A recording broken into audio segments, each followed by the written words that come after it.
జై శ్రీరామ్. ఆపదామపహర్తారం దాతారం సర్వసంపదాం లోకాభిరామం శ్రీరామం భూయో భూయో నమామ్యహం. కృష్ణాయ వాసుదేవాయ దేవకీనందనాయ చ నందగోపకుమారాయ గోవిందాయ నమో నమః. శ్రీకైవల్యపదంబు చేరుటకునై చింతించదన్ లోకరక్షైకారంభకు భక్తపాలనకళా సంరంభకున్ దానవోద్రేకస్తంభకు కేళిలోల విలస దృగ్జాల సంభూత నానాకంజాత భవాండకుంభకు మహానందాంగనాడింభకున్ శ్రీకైవల్యపదంబు చేరుటకునై చింతించదన్. ప్రియమిత్రులారా, మనమంతరం కూడా 30 ఏళ్ళు 40 ఏళ్ళు ఉద్యోగాలు చేసి రిటైర్ అయ్యి చక్కగా సాయంకాలం పూట ఈ సంధ్యారాగంలో శ్రీ పండాపూర్ రామచంద్ర స్వామి సన్నిధిలో రోజు గోష్ఠి చేసుకుంటున్నాం. ఇవాళ మన గోష్ఠికి కాలేజీ ప్రిన్సిపాల్గా పనిచేసినటువంటి శ్రీమతి ఎస్ రత్నమాల గారు కూడా వచ్చారు. అట్లాగే వారి శ్రీవారు శ్రీమాన్ వెంకట్రామ్ గారు కూడా వచ్చారు. నిత్యానందం గారు చూపిస్తున్నటువంటి శ్రద్ధ వల్ల ఇవి చాలామంది చేరుతూ ఉన్నాయి. కేవలం మన దేశంలోనే కాకుండా ఇతర దేశాలకు కూడా ఇవి ఫార్వర్డ్ చేస్తూ ఉన్నారు. ముందుగానే మనం చేశాం. నేనేమి పండితుడిని కాదు, చదువుకుంది ఇంగ్లీష్ మీడియంలో, చదువు చెప్పినది 40 ఏళ్ల పాటు ఇంగ్లీష్ మీడియంలో. కానీ భగవద్ అనుగ్రహ ప్రసాదం వల్ల తెలుగువాడిని కాబట్టి, తెలుగు మనకు మాతృభాష కాబట్టి కొంతవరకు నాకు అర్థమవుతున్నది. విబుధ జనుల వలన విన్నంత కన్నంత తెలియవచ్చినంత తేటపరుతూ అని పోతన్న గారే చెప్పారు. మనం చేస్తున్నది అదే. సామాన్యంగా ఒక 10-15 నిమిషాల కంటే మించకుండా ఒక ఎపిసోడ్ ఉండేట్టుగా చూస్తూ ఉన్నాం. ఇప్పుడు మనం దశమస్కంధంలో ప్రవేశించాం. దశమస్కంధం అంటే మంచి మేగడ తరక. ఇది మహా ఆనందదాయకమైనటువంటి అద్భుతమైనటువంటి రసప్రహేళిక. ఇది పోతన భాగవతం అంటే దశమస్కంధం అని పెద్దగా చెప్పుకోవాలి. భాగవతంలో ఉన్న అన్ని స్కంధాలు ఒక ఎత్తు, దశమస్కంధం ఒక్కటే ఒక ఎత్తు అన్నారు. దేవాదిదేవుడైనటువంటి శ్రీకృష్ణ పరమాత్మ దివ్య మంగళ లీలా విలాసాలన్నీ కూడా సమగ్రంగా సర్వాంగ సుందరంగా అత్యంత అద్భుతంగా ఈ దశమస్కంధంలో విన్నవించారు పోతన్న గారు. చాలామంది అడుగుతున్నారు, ఇంకా మీరు దశమస్కంధం ఎప్పుడు మొదలు పెడతారు అని. ఇదిగో ఇవాళ భగవదనుగ్రహ విశేషం వల్ల మనం మొదలు పెట్టుకుంటున్నాం. అందువల్లనే శ్రీకృష్ణ సర్వస్వమైనటువంటి భాగవత దశమస్కంధానికి ఎక్కడా లేనంత ప్రాశస్త్యం.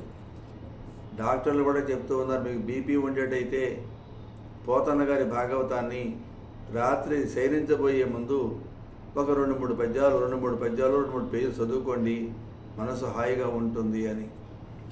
మత్స్య కూర్మవరాహశ్చ నారసింహశ్చ వామనః రామో రామశ్చ బుద్ధః కల్కిరేవచ అని. ఇందులో కృష్ణావతారం చెప్పలా. ఎందుకుని అన్నారు. అయ్యా, శ్రీకృష్ణుడు త్రిమూర్తులు కూడా అతీతమైనటువంటి వాడు. ఆయన గోలోకవాసి, పరబ్రహ్మ స్వరూపం. కాబట్టి అవతారాలన్నీ కూడా ఆయనే ధరించాడు. కాబట్టి ప్రత్యేకంగా చెప్పేది ఏంది అన్నారు. గీతా గోవిందకర్త జయదేవ మహాకవి ప్రారంభ శ్లోకంలో మాట చెప్పాడు. వేదానుద్ధరతే గిరిం కలయతే భూచక్రముద్భృతే దైత్యం దారయతే బలించలయతే క్షత్రక్షయం కుర్వతే అభ్యం లంఘయతే కలం కలయతే కారుణ్యమాతన్వతే మ్లేచ్ఛాన్ మూర్ఛయతే దశకృతిభృతే కృష్ణాయ తుభ్యం నమః. దేవదేవుడైనటువంటి కృష్ణ పరమాత్మ దశావతారాలు ధరించాడని, శ్రీకృష్ణుడే ఈ దశావతారాలకు అతీతుడని, అంతేకాకుండా శ్రీమన్నారాయణ సాక్షాత్ స్వరూపుడని అభివర్ణించాడు జయదేవుడు. కృష్ణావతార స్థానంలో ఫలం కలయతే అని బలరాముడి గురించి ప్రస్తావించారు. అమరసింహుడు తన నామలింగానుశాసనంలో విష్ణు నారాయణ కృష్ణు వైకుంఠో విస్తరస్యవాహ అని విష్ణుదేవుడి పర్యాయ పదాల్లో కృష్ణ శబ్దం కూడా చేర్చాడు ఆయన. బ్రహ్మ వైవర్త పురాణం. దాన్ని ప్రధానంగా గౌడీ సంప్రదాయస్తులు మన ఇస్కాన్ వాళ్ళు దాన్ని ప్రధానంగా ఆరాధిస్తూ ఉంటారు. ఆ బ్రహ్మ వైవర్త పురాణం కృష్ణుడి పరబ్రహ్మ స్వరూపాన్ని నిరూపిస్తూ ఉంటుంది. అందువల్ల విష్ణుదేవుడి అవతారాల్లో సర్వశ్రేష్టమైనటువంటిది, సర్వాంగ సుందరమైనటువంటిది, పరిపూర్ణమైన అవతారం ఏమిటి అంటే కృష్ణావతారం అనే చెప్పాలి మనం. సరే, బాగానే ఉంది. మనకు తిరుమల తిరుపతి దేవస్థానం వారు చేసిన మహోపకారం ఏమిటి అంటే తెలుగు వారికి చక్కగా ఈ మహాభాగవతాన్ని చక్కగా మహాపండితుల చేత పరిశోధింపజేసి విలక్షణమైనటువంటి వ్యాఖ్యానాన్ని అందజేసి చాలా తక్కువ ధరకు ప్రతి ఇంటిలో కూడా భాగవతం ఉండాలి అనేటటువంటి గొప్ప సంకల్పంతో ఈ మహాభాగవతాన్ని ఎన్నో ప్రచురణలు చేశారు. రామకృష్ణ మఠం వాళ్ళతో కొన్నాళ్ళు చేయిస్తే ప్రస్తుతంగా వాళ్ళే చేయిస్తూ ఉన్నారు. ఆ మహానుభావులకు అందించినటువంటి వ్యాఖ్యానాలని మనం చదువుకొని మనం మాట్లాడుకుంటూ ఉన్నాం. అట్లాగే మహాభాగవతానికి ఎందరెందరో అన్ని సంప్రదాయాల వాళ్ళు కూడా వ్యాఖ్యానాలు చెప్పారు. ఇవన్నీ కూడా మధురాయమానంగా ఉంటాయి. వాళ్ళందరి యొక్క అనుగ్రహంతో వాళ్ళందరూ అలాంటి వ్యాఖ్యానాలు చేసినటువంటి మహానుభావులు మహాకవుల యొక్క పాద పంకజాలలో తల వంచి నమస్కరిస్తూ మనం దశమ స్కంధంలో ప్రవేశిస్తూ ఉన్నాం. మహేశ్వర ధ్యాతత్పరుడై అర్ధ నిమిద నేత్రుడై ఉన్న పోతన్న గారికి రాముడు సాక్షాత్కరించాడట. మన నామాంకితంపుగా భాగవతంపు తెనుగు చెయ్యము అని అనుశాసించాడట. పోతన్న గారు ఆ రకంగా హరికి నందగోకుల విహారికి ఇట్లా కృష్ణుడి పేరు రచించడంలో బమ్మెర గారు పోతనామాచుడు ఎన్ని రకాలుగా వర్ణిస్తాడో మహానుభావుడిని. అందుకనే పోతన్న గారు భాగవతానికి శ్రీకారం చుడుతూ ఏమన్నాడు, మహానందాంగన డింబకుణ్ణి నేను ప్రార్థిస్తున్నాను శ్రీకైవల్య పదం చేరడం కోసంగా అన్నాడు ఆయన. ఏమిటా విశేషం? ఆ మొదలుపెట్టిందే శ్రీకారంతో శ్రీకైవల్య పదంబు చేరుటకునై చింతించదానని. నిజానికి 6 లైన్లు 6 దళాలు ఆయా స్కంధాల్లో ఉన్నటువంటి కథలని సూచిస్తూ ఉంటాయి.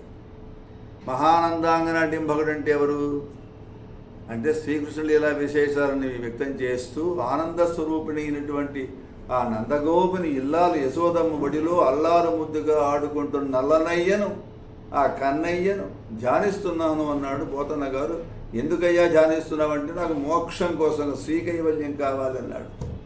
ఆ యశోద కిశోరుడు సామాన్యుడా, ఏమాత్రం ఏమరపాటు లేకుండా ఎల్లలోకాలను చల్లగా పరిపాలిస్తూ ఉంటాడట. అంతేకాదు ప్రపందులైనటువంటి భక్తుల ప్రార్థనని ఆలించి లాలిస్తూ ఉంటాడట. నిరంకుశులైనటువంటి నిశాచరుల యొక్క ఔద్ధత్యాన్ని నిర్మూలిస్తూ ఉంటాడట. అంతేనాటి కాదండి, కన్న తల్లి ఒడిలో ఉయ్యారంగా కూర్చున్న ఆ చిన్ని కన్నయ్య ఒక్క మాట అలా కన్నెత్తి చూస్తే చాలు ఎన్నెన్నో బ్రహ్మాండ భాండాలన్నీ ఆ చూపులో రూపురేఖలు దిద్దుకుంటాయన్నాడు పోతన్న గారు. ఆ పోతన్న గారికి నమస్కారం. శ్రీ కృష్ణస్వామి యొక్క సౌందర్యాన్ని హృదయంగమంగా ఎంతోమంది సంవత్సరంలో మహాకవులు వర్ణించారు. శుభాకృతులైనటువంటి ఆ కుదురలో జయదేవుని గీత గోవిందం, లీలాసుకుల వారి శ్రీకృష్ణ కర్ణామృతం, నారాయణ తీర్థుల వారి శ్రీకృష్ణ లీలా తరంగిణి. ఎక్కడి నారాయణ తీర్థులు అంటే విజయవాడ గుంటూరు మధ్య కాజా అనే గ్రామం ఉంది. ఆ కాజా గ్రామంలోనే ఆయన పుట్టాడట. ఇప్పుడు అక్కడ ఇంతకుముందు పెద్ద పోలీస్ ఆఫీసర్ చేసిన ఒక ఐపీఎస్ ఆఫీసర్ గారు ఆయన వెంకటరమణ కుమార్ గారని ఆ మహానుభావుడు అద్భుతమైనటువంటి నారాయణ తీర్థుల వారి క్షేత్రాన్ని నిర్మించాడు ఇక్కడ. ఆయన ఎవరైనా దర్శించవచ్చు. అలాంటి నారాయణ తీర్థుల వారు సంస్కృత భాషలో కృష్ణలీలా తరంగిణి అని రాశాడు ఆయన. ఇందుట్లో తెలుగులో శ్రీకృష్ణుడికి లీలా విలాసాలను ఎర్రల మహాకవి తన హరివంశంలో మనోజ్ఞంగా చిత్రించాడు. తర్వాత పోతన్న గారి భాగవతం ఉందే ఆ దశమస్కంధం అంతా కృష్ణావతార వైభవాన్ని అత్యంత హృదయంగమంగా అద్వితీయంగా అనన్య సామాన్యంగా అభివర్ణించింది. ఒక రకంగా చెప్పాలంటే దశమస్కంధం మహానందాంగనాటింపుకుని లీలా సర్వస్వము అని చెప్పవచ్చు. దేవకీ గర్భస్థుడైనటువంటి భగవంతుడిని బ్రహ్మాది దేవతలు ఎలా ప్రార్థించారు అంటే పోతన్న గారి మాటల్లో ముచ్చిరియున్నది లోకము నిచ్చలు కంసాది కలులు నిర్దయలేతన్ మచ్చికగా వయవలయును విచ్చేయము తల్లి వెడలి ముకుంద. ఆ తర్వాత దేవకీదేవి ప్రసవించిన సందర్భంలో ఏం జరిగింది అంటే, పాడిరి గంధర్వోత్తములు ఆడిరి రంభాది కాంతలు ఆనందమునం కూడిరి సిద్ధులు భయములు వీడిరి చారణులు మురస వేల్పుల భేరుల్. అతి ప్రసన్నుడైనటువంటి వెన్నుడికి కృష్ణుడికి కన్న దేవకి పున్నమి నాడు షోడశకళా ప్రపూర్ణుడైనటువంటి చంద్రుడి కంటే ప్రాగ్దిశ వలె చెరువొందినది అంటారు పోతన్న గారు. వసుదేవుడు దేవదేవుని ఆజ్ఞానుసారం చిన్న కృష్ణుడిని గోకులంలో ఉన్నటువంటి నందుని ఇల్లాలు యశోదమ్మ పక్కలో చేరుస్తాడు. యశోద కుమారుణ్ణి కన్నది అన్న వార్త ఆ గోకులం అంతా కూడా వ్యాపించిపోయింది. అప్పుడు రేపల్లిలో ఉన్నటువంటి గోప కాంతలంతా ఎంతో సంతోషంతో చూడ్డానికి వచ్చారట. పోతన మహాన్ అంటారు, ఏమి నోము ఫలము ఇంత ప్రొద్దక వార్త వింటిమి అబలులార వీనులలరా మన యశోద చిన్ని మగవాని గననట. ఒక పదంలో ఎంత అర్థం ఉందండి. మన యశోద చిన్ని మగవాని గననట సూచివత్తమం మమ సుధతులారా అనుకుంటూ యశోద ఇంటికి వీళ్ళంతా కలిసి వ్రజక్రాంతలంతా కూడా బయలుదేరారట. వెళ్తుంటే ఆ వాళ్ళు వేడుకతోట గ్రమ్ముడులు వీడకుచూ పరిహీర రేఖలు అల్లాడక పోల పాలికల హాటక పత్రడుదుల్ వినోదనం వాడ పటాంచలంబగ రసయాడక చేరి యశోద ఇంటికి చేడియలేగిదు చిరుగిరి జిష్ణుని విష్ణుని చిన్ని కృష్ణుని. అలా వచ్చినటువంటి ఆ గోపకాంతలు వాడు తెచ్చినటువంటి కానుకలిచ్చి చిన్ని పాపడికి ఈ బుజ్జిగాడికి తల అంటి పసుపు పూసి స్నానం చేయించారట. నీళ్లు చుట్టూ దిప్పి రక్ష పెట్టి తొట్టెలో ఉంచి జోలపాడారట. ఇవన్నీ చిన్నప్పుడు మన అమ్మమ్మలు మన నాయనమ్మలు మన పిల్లలకి చేసేవాడు. మనం కూడా జ్ఞాపకం ఉంటే, ఇప్పుడు మన 70 ఏళ్ళు దాటిన వాళ్ళం కాబట్టి మనకు గుర్తొస్తూ ఉంటుంది. కాళ్ళ మీద పండుకోబెట్టుకోవడం, అంతా అయిన తర్వాత నీళ్లు దిగదొచ్చి రక్ష చేయటం, ఆ రకంగా అవన్నీ కూడా ఈవేళ ఈ ప్రపంచానికి తెలియవు. ఈనాటి తరానికి ఆ చిన్నతనంలో మనం పొందినటువంటి ఆత్మీయతలు, వాత్సల్యము, అనుభవము, ఆప్యాయతలు ఇవాళ ఎవరికి తెలియవు. వాళ్ళ ఆ రకంగా ఉయ్యాల్లో పండుకోబెట్టి తోలబాడారట వాళ్ళంతా. ఏమని? జోజో కమలదళే క్షణ జోజో మృగరాజ మధ్య జోజో కృష్ణ జోజో పల్లవ కరపద జోజో పూర్ణేందువదన జోజో ఎన్నుచున్. ఈ గొల్ల ఇల్లాండ్రు అలా జోలబాడుతూ ఉంటే ఈ మహానుభావుడు, ఈ మహానందాంగన డింభకుడు దొంగ నిద్రపోతున్న బాలకృష్ణుణ్ణి ఎలా వర్ణిస్తున్నాడు? లోకములు నిదురబోవగా జోకొట్టుతూ నిదురబోని శుభగుడు రమణుల్ జోగట్టి పాళ నిదురంగైకొను క్రియనోరకుండే కనుగరవకయన్ కళ్ళు తెరవకుండా లోపల ఆనందిస్తూ ఉన్నాడట. చిన్నారి నల్లనయ్యకి అప్పుడప్పుడే మాటలు వస్తూ ఉన్నాయట. అమ్మా అమ్మా అవ్వా అవ్వా అంటున్నాడట. అక్కడ పోతన గారు అంటాడు, ఎంత అన్నారండి, అవ్వల నెరుగక మూర అవ్వల వెలుగొందు పరముడు అర్భకుడై ఆ అవ్వలకు సంతసంబుగా అవ్వా అవ్వా అనంగ నల్లన నేర్చన్.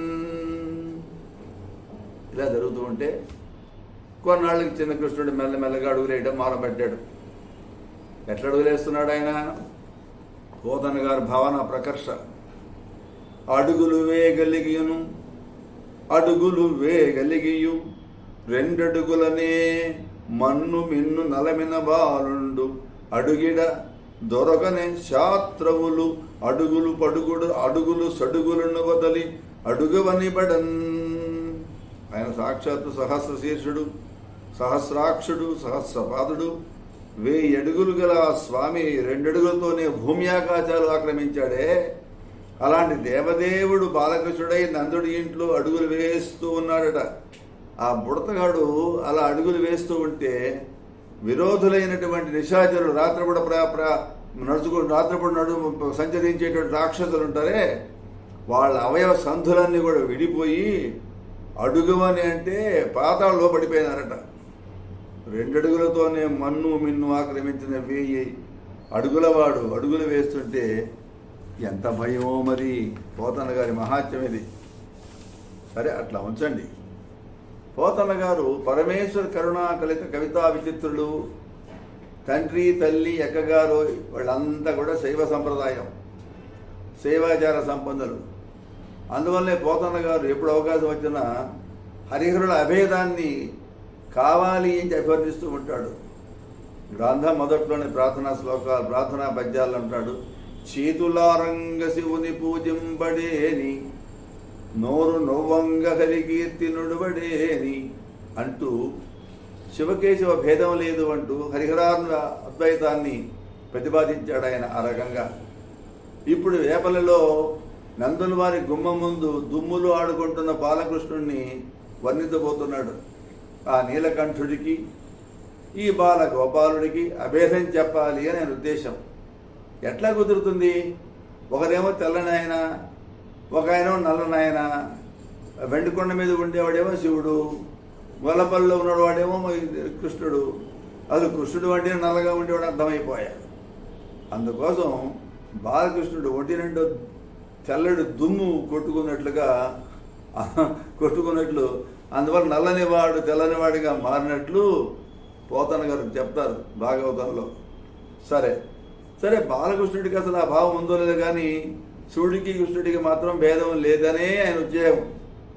అది మహానుభావుడు. గోపకాంతలంతా వచ్చి కృష్ణుడు, అయ్యా మీ అబ్బాయి నానా బాధలు పెడుతున్నాడు, అన్ని చెడ్డ పనులు చేస్తున్నాడు, ఈ చేష్టలు భరించలేకపోతున్నాము, ఏమీ ఎరగినటువంటి అమాయకుడిలాగా వచ్చి ఇదిగో మీ అమ్మ నీ ఒళ్ళు పడుకున్నాడే, చూడు ఎంత పని చేస్తున్నాడో అని చెప్పి వాళ్ళు కంప్లైంట్ చేశారట యశోదమ్మకి. ఏందో ఆ కంప్లైంట్ చూద్దాం. జై శ్రీరామ్.